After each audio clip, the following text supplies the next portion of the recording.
Bulletin में बात होगी सरकार और चुनाव आयोग के खिलाफ सुप्रीम कोर्ट पहुंचे मामले की, पीएम मोदी के क्रिसमस सेलिब्रेशन पर चर्च की तरफ से उठे सवालों की, देखेंगे विपक्ष के नेता राहुल गांधी अचानक क्यों पहुंचे सब्जी मंडी, नीतीश कुमार के तेवरों से क्यों डरी बीजेपी, जानेंगे महाराष्ट्र चुनाव में एमबीए के सवालों का क्या जवाब दिया चुनाव आयोग ने, और बुलेटिन के आखिर में देखेंगे जाने माने कार्टूनिस्ट इरफान की किस खबर पर पड़ी तिरछी नजर। लेकिन दिन भर की तमाम बड़ी खबरों से पहले एक नजर आज की सुर्खियों पर। एनएचआरसी चेयरमैन की नियुक्ति पर कांग्रेस की नाराजगी, खरगे और राहुल ने दिया असहमति पत्र, नाम पहले से तय होने और प्रक्रिया पालन न करने का लगाया आरोप।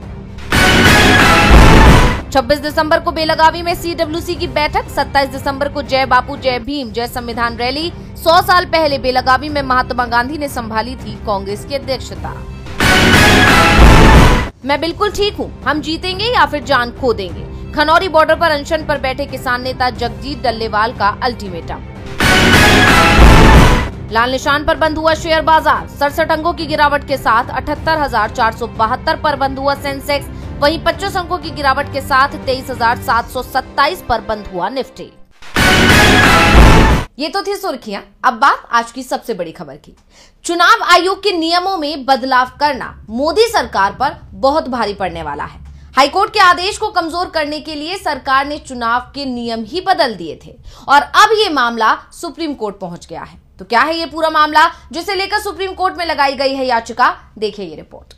सुप्रीम कोर्ट के वरिष्ठ वकील महबूब प्राचा ने पंजाब और हरियाणा हाईकोर्ट में हरियाणा चुनाव को लेकर एक याचिका लगाई थी, जिसमें उन्होंने मतदान से जुड़े सीसीटीवी कैमरा और वेबकास्टिंग फुटेज के साथ साथ उम्मीदवारों की वीडियो रिकॉर्डिंग जैसे कुछ इलेक्ट्रॉनिक दस्तावेजों की मांग की थी। प्राचा ने अपनी याचिका में कहा था कि कोर्ट चुनाव आयोग को उन्हें ये सब उपलब्ध कराने का आदेश दे, बदले में जो भी शुल्क बनता है वो देने को तैयार है। हाईकोर्ट ने महमूद प्राचा के हक में फैसला सुनाया तो सरकार ने कंडक्ट ऑफ इलेक्शन रूल 1961 के नियम 93(2)A में ही संशोधन कर दिया और ऐसे व्यक्ति को ये रिकॉर्ड देने से इनकार कर दिया जो चुनाव नहीं लड़ा हो। सिर्फ चुनाव लड़ने वाला व्यक्ति ही अपने निर्वाचन क्षेत्र के चुनाव से जुड़े दस्तावेजों की मांग कर सकता है।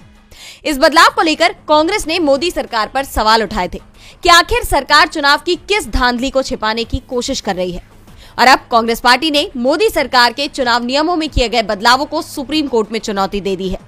इसे लेकर जयराम रमेश ने ट्वीट किया कि निर्वाचनों का संचालन नियम 1961 में हाल के संशोधनों को चुनौती देते हुए सुप्रीम कोर्ट में एक रिट दायर की गई है। चुनाव आयोग एक संवैधानिक निकाय है, इस पर स्वतंत्र और निष्पक्ष चुनाव कराने की जिम्मेदारी है, इसलिए इसे एक तरफा और सार्वजनिक विचार विमर्श के बिना इतने महत्वपूर्ण नियम में इतनी निर्लज्जता से संशोधन करने की इजाजत नहीं दी जा सकती है। उस परिस्थिति में तो विशेष रूप से नहीं जब वो संशोधन चुनावी प्रक्रिया को अधिक पारदर्शी और जवाबदेह बनाने वाली आवश्यक जानकारी तथा सार्वजनिक पहुंच को समाप्त करता है। चुनावी प्रक्रिया में सत्यनिष्ठा तेजी से कम हो रही है। उम्मीद है कि सुप्रीम कोर्ट इसे बहाल करने में मदद करेगा। कांग्रेस ने मोदी सरकार को सवालों में खड़ा कर दिया है तो कैथोलिक चर्च के बिशप ने पीएम मोदी के चर्च जाने पर सवाल खड़े किए हैं।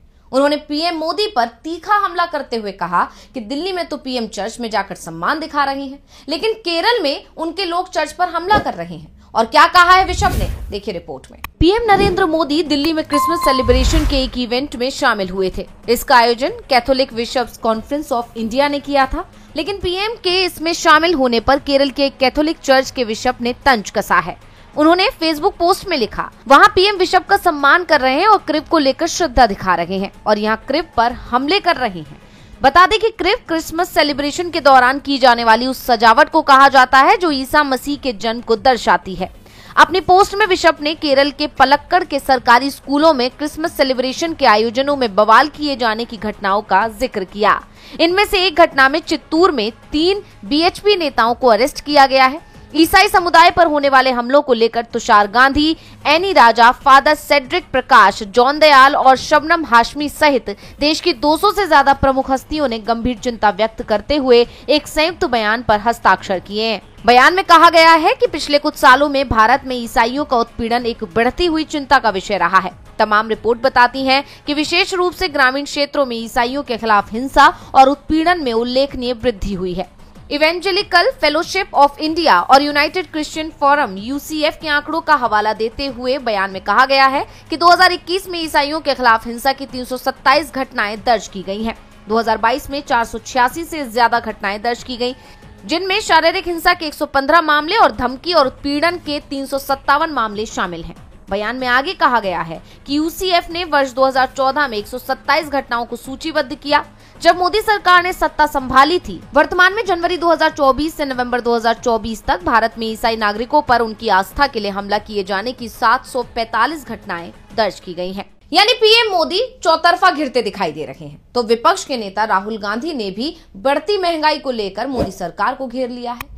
राहुल गांधी अचानक ही दिल्ली की सब्जी मंडी पहुंच गए, जहां उन्होंने सब्जियों की कीमतों की जानकारी ली। तो क्या कुछ बोले राहुल गांधी, देखिए ये रिपोर्ट।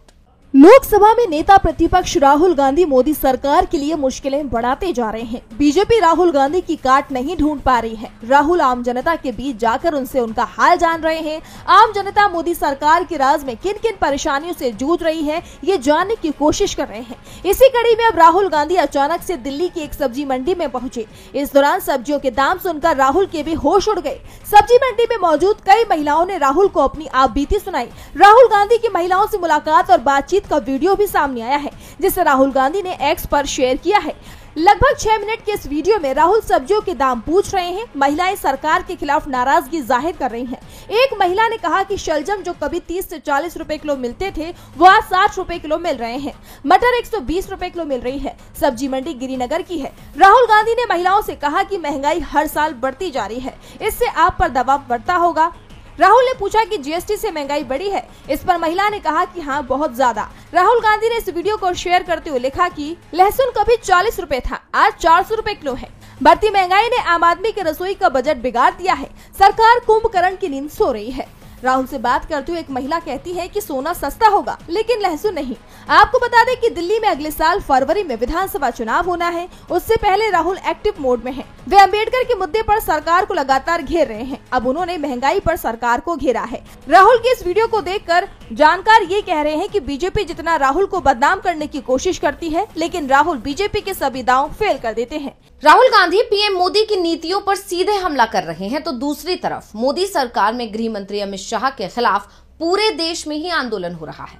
शाह ने डॉक्टर अंबेडकर को लेकर जो विवादित बयान राज्यसभा में दिया था, उस पर हंगामा थमता नहीं दिख रहा है और आज भी कांग्रेस और दूसरे तमाम दलों की तरफ से देश भर में प्रदर्शन किया गया। केंद्रीय गृह मंत्री अमित शाह द्वारा राज्यसभा में भारत रत्न बाबा साहब भीमराव अंबेडकर पर की गई टिप्पणी के बाद अब मामला सियासी रंग ले चुका है। उनके इस बयान के विरोध में कांग्रेस ने देश भर में जगह जगह प्रदर्शन किया। संगम नगरी प्रयागराज में कांग्रेस नेताओं और कार्यकर्ताओं ने नारेबाजी कर विरोध प्रदर्शन किया। कांग्रेस ने बाबा साहेब भीमराव अंबेडकर के अपमान पर गृह मंत्री से देश की जनता से माफी मांगने की मांग की। कांग्रेस नेताओं ने कहा कि गृह मंत्री देश की जनता से माफी मांगे या फिर इस्तीफा दे। तो असम के गुवाहाटी में कांग्रेस सांसद गौरव गोगोई ने मनवेंद्र शर्मा कॉम्प्लेक्स से अंबेडकर सम्मान यात्रा में हिस्सा लिया और भारतीय संविधान के निर्माता डॉक्टर भीमराव अंबेडकर को श्रद्धांजलि दी।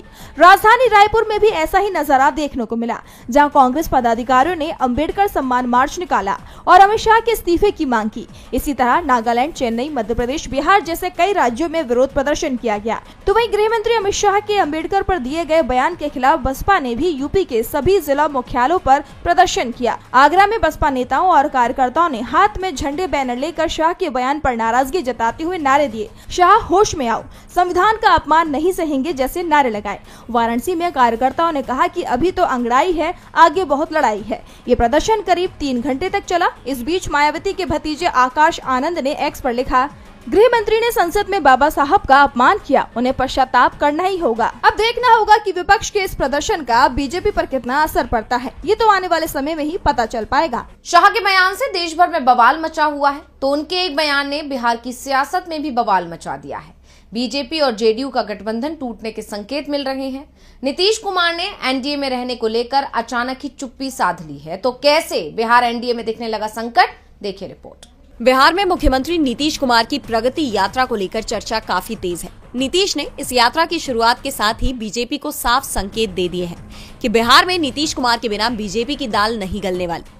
उनकी यात्रा के पोस्टर से लेकर कार्यकर्ताओं के तेवरों तक साफ जाहिर है कि नीतीश अभी से 2025 के विधानसभा चुनाव के लिए अपनी रणनीति भुनाने में लगे हैं। कहा तो ये भी जा रहा है कि नीतीश बीजेपी पर इस बात का दबाव बना रहे हैं कि अगर दोनों पार्टियां इस बार का चुनाव एक साथ लड़ती हैं, तो सीटों का बंटवारा बराबर का होगा। क्योंकि जिस तरह से महाराष्ट्र में मुख्यमंत्री उप मुख्यमंत्री हो गए, उप मुख्यमंत्री मुख्यमंत्री हो गए, उसके बाद नीतीश कुमार डरे हुए हैं और उनके इस डर को अमित शाह ने और बढ़ा दिया है, जिसमें उन्होंने सीएम पद पर फैसला चुनाव के बाद करने की बात कही है। चर्चा तो ये चल रही है कि नीतीश बीजेपी से नाराज है और जब केंद्रीय मंत्री ललन सिंह से इस बारे में सवाल किया गया तो वो भी जवाब दिए बिना ही आगे बढ़ गए। यानी उन्होंने हर मुद्दे का जवाब दिया, लेकिन नीतीश की नाराजगी का जवाब उनके पास नहीं था, जिसके बाद इन खबरों को और बल मिल गया है। और अब नीतीश की इस यात्रा से जिस तरह से बीजेपी नेता दूरी बनाए हुए हैं, उसे लेकर सवाल उठ रहे हैं। वहीं इस बीच खबर ये भी सामने आ रही है कि जैसे जैसे नीतीश कुमार की ये यात्रा आगे बढ़ रही है, उनके अधिकारी अपनी तैयारियों को मजबूत कर रहे हैं। जिन गांवों में अब तक सड़कें नहीं थी, वहां भी सड़क निर्माण का काम तेजी से हो रहा है। जहां पहले ग्रामीणों की समस्याएं अनसुनी की जाती थी, वहां अब जगह जगह कैंप लगाकर तुरंत समस्या का निराकरण किया जा रहा है। यानी पूरी कोशिश की जा रही है कि नीतीश कुमार की ये यात्रा किसी भी नेगेटिव पब्लिसिटी का शिकार ना हो। नीतीश कुमार को उनकी सरकार में विकास के सवालों को लेकर असहजता न महसूस हो, इसका पूरा ध्यान रखा जा रहा है। अब उनकी ये यात्रा कितनी कारगर साबित होगी, ये देखने वाली बात होगी। बिहार में विधानसभा चुनाव से पहले एनडीए टूटने की चर्चाएं शुरू हो गई हैं, तो वहीं महाराष्ट्र में चुनाव में हुई धांधली की चर्चाएं थमती नहीं दिख रही हैं। चुनाव में हुई धांधलियों को लेकर कांग्रेस ने चुनाव आयोग में शिकायत दर्ज कराई थी, जिस पर अब चुनाव आयोग का जवाब सामने आया है। तो क्या कहा है चुनाव आयोग ने, देखिए रिपोर्ट में। कांग्रेस ने महाराष्ट्र विधानसभा चुनाव पर सवाल खड़े करते हुए चुनाव आयोग को चिट्ठी लिखी थी। अब आयोग ने इस चिट्ठी का जवाब दिया है। उसका कहना है कि महाराष्ट्र की हर विधानसभा सीट के लिए वोटरों से जुड़ी जानकारी और फॉर्म 20 महाराष्ट्र इलेक्शन कमीशन की वेबसाइट पर उपलब्ध है, जिसे डाउनलोड किया जा सकता है। वहीं वोटर लिस्ट को लेकर उठाए गए सवाल पर आयोग ने बताया कि कांग्रेस की तरफ से दी गई शिकायत में कहा गया है कि महाराष्ट्र में हुए लोकसभा और विधानसभा चुनाव के बीच करीब 8 लाख वोटर्स के नाम वोटर लिस्ट से काट दिए गए, यानी औसतन एक विधानसभा से 2779 वोटर्स कम हो गए। इस पर चुनाव आयोग का कहना है कि जो नाम काटे गए हैं उसके लिए पूरी प्रक्रिया का पालन किया गया है। अब आयोग की इस दलील में कितना दम है, ये तो जांच का विषय है। लेकिन इसके साथ ही चुनाव आयोग ने यह भी कहा कि शाम 5 बजे के आंकड़ों की तुलना अंतिम आंकड़ों से करना सही नहीं है। आयोग की दलील है कि शाम 5 बजे से लेकर रात 11:45 तक मतदान में बढ़ोतरी सामान्य है। बता दें कि कांग्रेस लंबे समय से महाराष्ट्र चुनाव को लेकर चुनाव आयोग और बीजेपी पर सवाल खड़े कर रही है। इसी को लेकर कांग्रेस के एक प्रतिनिधि मंडल ने आयोग से मुलाकात भी की थी और शिकायतों से जुड़ी चिट्ठी भी लिखी थी, जिस पर चुनाव आयोग ने अब ये जवाब दिया है। अब देखना होगा कि आयोग के इस जवाब पर कांग्रेस की क्या प्रतिक्रिया सामने आती है। चुनाव आयोग का जवाब ही सवालों में घिर गया है। वैसे तो कांग्रेस के नेताओं की तरफ से चुनाव आयोग से इसी तरह के जवाब की उम्मीद थी। चुनाव नतीजों को लेकर शुरू हुआ विवाद सुप्रीम कोर्ट तक जा सकता है, तो वहीं देश में एक और विवाद शुरू हो गया है। विवाद देश की शूटिंग स्टार मनु भाकर से जुड़ा हुआ है। इस बार के ओलंपिक में 2 मेडल जीतने वाली मनु भाकर को सम्मानित करने से सरकार इनकार कर रही है। तो क्या है पूरा मामला, देखिए ये रिपोर्ट। भारतीय महिला शूटर और ओलंपिक मेडलिस्ट मनु भाकर को खेल रत्न न दिए जाने को लेकर मोदी सरकार बुरी तरह से घिर गई है। सोशल मीडिया पर इसे राजनीतिक कदम बताया जा रहा है। सरकार पर आरोप लगाए जा रहे हैं कि पेरिस ओलंपिक से लौटने के बाद कांग्रेस सांसद राहुल गांधी और दीपेंद्र हुड्डा से मनु भाकर की मुलाकात के कारण उन्हें इस पुरस्कार की रेस से बाहर कर दिया गया है। वहीं मनु के परिवार का कहना है कि ये गलत हो रहा है। उनके पिता का भी बयान सामने आया है। उन्होंने कहा कि अगर आपको अवार्ड के लिए भीख मांगनी पड़े तो एक ही ओलंपिक में 2 मेडल जीतने का क्या मतलब है। एक सरकारी अधिकारी निर्णय ले रहे हैं और समिति के सदस्य चुप हैं और अपनी राय नहीं दे रहे हैं। मुझे समझ में नहीं आता। इस पर कांग्रेस नेता बजरंग पूनिया ने कहा कि मनु भाकर अकेली ऐसी खिलाड़ी है जिन्होंने एक ही ओलंपिक में भारत के लिए 2 पदक जीते। क्या इतनी बड़ी अचीवमेंट के बाद भी मनु या उनके परिवार को अपने हक के लिए आवाज उठानी पड़ेगी? आपको बता दें कि मनु भाकर ने पेरिस ओलंपिक 2024 में भारत को एक के बाद एक 2 मेडल दिलाए थे। ऐसे में बढ़ते विवाद को देखते हुए national rifle association of India NRAI अब उनके नॉमिनेशन के लिए खुद खेल मंत्रालय के पास पहुंची है, जिसके बाद खेल मंत्रालय भी खुद मनु के नॉमिनेशन की तैयारी कर रहा है। इस पर मनु भाकर ने भी अपनी चुप्पी तोड़ते हुए कहा कि मैं अवार्ड के लिए उत्साहित तो हूं, लेकिन वो मेरा अंतिम लक्ष्य नहीं है। एक एथलीट के रूप में मेरी भूमिका अपने देश के लिए खेलना और प्रदर्शन करना है। और बुलेटिन के आखिर में देखेंगे जाने माने कार्टूनिस्ट इरफान की किस खबर पर पड़ी तिरछी नजर।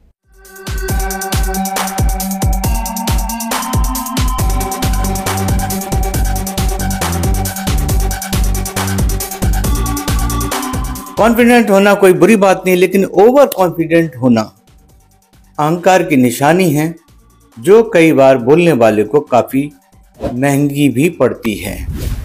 देश के एक नामी कवि जो अपनी बोली से अपनी कई सारी दुकानें चलाते हैं, उन्होंने कल एक विवादित बयान दे दिया जो कि वायरल हो गया।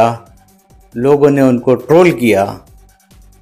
इसे लोगों ने सीधे सीधे शत्रुघ्न सिन्हा के घर और उनके घरेलू मसले से जुड़ा हुआ देखा। फिर क्या था, इससे पहले कि उस घर के अंदर से खामोश की आवाज आए, कवि महोदय अपनी सफाई देने में जुट गए।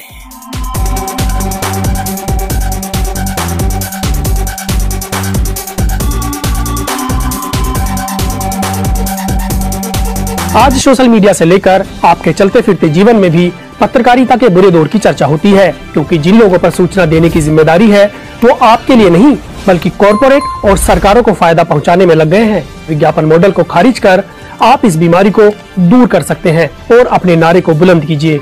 मेरे खर्च पर आजाद है खबरें।